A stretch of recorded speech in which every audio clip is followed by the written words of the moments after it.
কিন্তু হাদি যেটা চেয়েছিল, আমি তার একটা দোয়াই শুনলাম, ডাক দিয়ে বলতেছে, আল্লাহ, লোভের কারণে রাজনীতি করি না।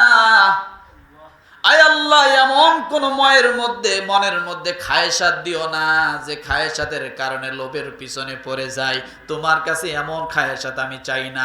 যোগ্যতা দিও না যা মানুষের ক্ষতি হয়, এমন কোন মাথায় এমন কোন কুবুদ্ধি দিও না যা মানুষের প্রতি ক্ষতি হয়। এমন ভাবে আল্লাহর কাছে দোয়া করতেছে।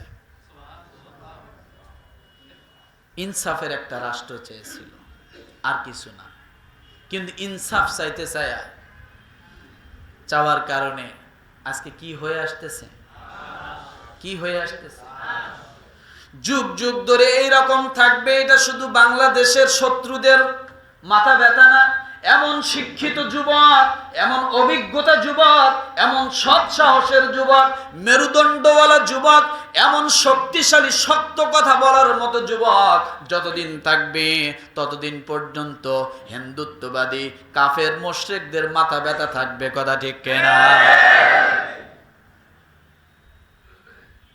এটা শুধু বাংলাদেশের শত্রুদের মাথা ব্যথা না, বিভিন্ন বাহিরেরও এজেন্টদেরও কি আছে, মাথা ব্যথা আছে।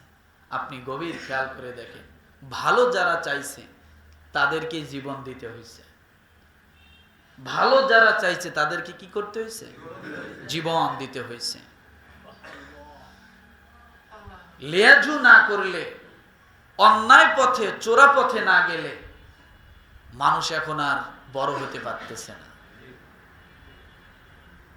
চোরাই পথ ছাড়া মানুষ বড় হতে পারতেছে না। কিন্তু এখান থেকে ফিরে আসতে চেয়েছিল, দেশটাকে এখান থেকে ফিরে নিয়ে আসতে চেয়েছিল, কিন্তু হলো না। তবে মনে রাখেন, যুগ যুগ ধরে এ লড়াই চলবে।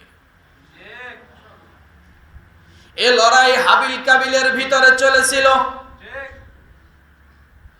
যতদিন দুনিয়া থাকবে সত্য মিথ্যার লড়াই চলবে। যতদিন দুনিয়া থাকবে এইভাবে সত্য মিথ্যার পার্থক্য মানুষের সামনে হবে। কিন্তু এই সত্য মিথ্যার পার্থক্য যদি আপনি আমি ধারণ করতে না পারি, তাহলে আপনার আমার মতো ওইভাবে হাদির মতো জীবন দিতে হবে। এগুলো ধারণ করতে হবে। আমি বলি, শুধু দাড়ি টুপি পাঞ্জাবি এটাই শুধু ইসলাম বল তা না। ইসলামের অনেকগুলো ক্যাটাগরি আছে, ইসলামের অনেকগুলো ক্যাটাগরি আছে। আমার ভাইয়ে, নেতৃত্বের চিহ্ন কি? নেতৃত্বের চিহ্ন হলো সত্যবাদিতা, ন্যায়পরায়ণতা, আমানতদারিতা। এটা নেতা হওয়ার জন্মগত।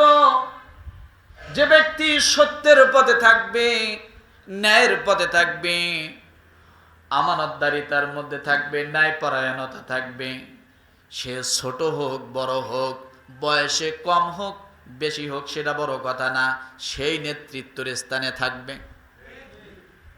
যার প্রমাণ হাদি। যার প্রমাণ কি? হাদি। তার সম্মান, তার মর্যাদা, তার স্থান আর অবস্থান, যদিও মরে গেছে তারপরও যে স্থানে যায় দাঁড়িয়েছে বাংলাদেশে, আমার মনে হয় 20 বছরে এই পর্যায়ে যেতে পারবে না।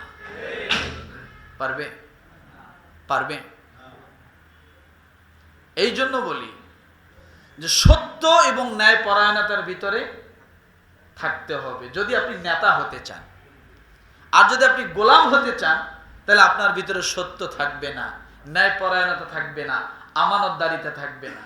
কারণ কোনো না কোনো ভাবে কারচুপি করে আপনি একজন নেতা হতে চাচ্ছেন, আপনি একজন এমপি হতে চাচ্ছেন, তাই না?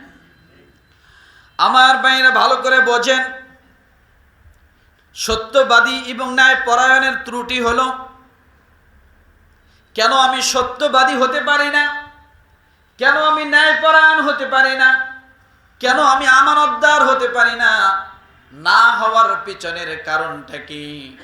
না হওয়ার পিছনের কারণ হলো, আমি যখন সত্য একটা কথা বলতে যাব, চিন্তা করব এই মেম্বারের, যে আমি এখন সত্য বলবো, আমার চাকরি থাকবে কি থাকবে না? এই চিন্তা যখন আমার মাথায় থাকবে, কোনোদিন আমার জবান থেকে সত্য কথা বাইর হবে না। বাইর হবে? আমি তো চিন্তা করব যে আমি যদি এখন সত্য কথাটা বলি, তাহলে তো আমার আসরে আর চাকরি, আসরের আগেই গুবে হুজুর বেডিং গোছান, কথা ঠিক না? তাহলে আমার ভিতর থেকে সত্যটা বাইর হবে। আর সত্য যদি আমি আমার ভিতর থেকে বাইর না হয়, আমি ইমামের যোগ্য না। কিসের যোগ্য না? কথা বলে। ইমামের যোগ্য না। ইমামের অধ্যায় 7টা আছে, যদি আমি বলি তাহলে বলবেন হুজুর বলেন কি এগুলা। 1 নাম্বার, ওই ব্যক্তি ইমামের যোগ্য যার এলেম আছে, ইমান আছে, 1। 2 নাম্বার, ওই ব্যক্তি ইমামের যোগ্য যে পিস্তল চালাইতে পারে, যে রাইফেল চালাইতে পারে, যে তরবারি চালাইতে পারে, যে চাবুক চালাইতে পারে, যে ঘোড়া চালাইতে পারে, যে উট চালাইতে পারে, যে ছড়াই করতে পারে, সে যুদ্ধ করতে পারে, ওই ব্যক্তি একমাত্র ইমামের যোগ্য। তাছাড়া নেতৃত্ব দিবে কি করে? এই কোয়ালিটি, এই গুণগুলো যদি থাকে, তাহলে সমাজের দুর্নীতিবাজরা তাকে ভয় করবে, আমানতের খেয়ানতদাররা তাকে ভয় করে বাঁকা চোখে দেখবে। আর তখন তার জবান থেকে শক্ত কথা, হক কথাগুলো বাইর হবে। আমার মসজিদে নাই, অনেক মসজিদে আছে, এখন খতিব লাঠি হাতে নিয়ে খুতবা দেয়। আর লাঠি একটা রাখা, এটা সুন্নাহ। খতিব যখন খুতবায় দাঁড়াবে, হাতে কি থাকবে? কি থাকবে? লাঠি। এটা সুন্নাহ। কেন জানেন? একজন মানুষ শিক্ষিত, তার ডকুমেন্ট হলো তার পকেটে কলম থাকা উচিত। কি থাকা উচিত? তাহলে বোঝা যাবে লোকটা কিছুটা লেখাপড়া জানে, যার কারণে তার হাতে কি আছে? পকেটে কি আছে? কলম আছে। এটা তার একটা দলিল। একজন যোগ্য ইমাম হওয়ার জন্য তার অনেকগুলো কোয়ালিটি থাকা দরকার। তার মধ্যে এটা একটা কোয়ালিটি, তার যুদ্ধ প্রশিক্ষণ থাকা লাগে। আর এখন যুদ্ধ প্রশিক্ষণ তো দূরের কথা, একটু শক্ত কথা বললেই হুজুর জঙ্গি, ওটা তো পরে। একটু শক্ত কথা বা শক্ত কথা বাদ, হুজুরের মতো করে বয়ান করতেছে, কোরআন হাদিসের বয়ান করতেছে, কারো মাথার উপর দিয়ে যদি ওই কথার একটা কথা যায়, তখন বলো হুজুর আমাকেই বলতেছে, হুজুরে রাখা যাবে না। আছে না? হক কথা বলা এবং হক কথা শোনার মতো যতক্ষণ পর্যন্ত ব্যক্তি মানসিকতা তৈরি না হবে, ততক্ষণ পর্যন্ত ওই দেশ, ওই জাতি কখনোই উন্নতি লাভ করতে পারে না। কখনোই না, কখনোই না। যতক্ষণ পর্যন্ত শরীরের ভিতরে সিরিঞ্জ নেওয়ার শক্তি, সাহস আপনার না থাকবে, ততক্ষণ পর্যন্ত ওই রোগী কখনো সুস্থ হওয়ার আশাই করা যায় না। এখন আপনি যদি ডাক্তারের কাছে যায়, বলেন ডাক্তার সাহেব আমি রোগী ঠিক আছে, আমি অসুস্থ ঠিক আছে, আমি ডায়রিয়া ঠিক আছে, কলেরা হয়েছে, সব ঠিক আছে, কিন্তু স্যালাইন দেওয়া যাবে না।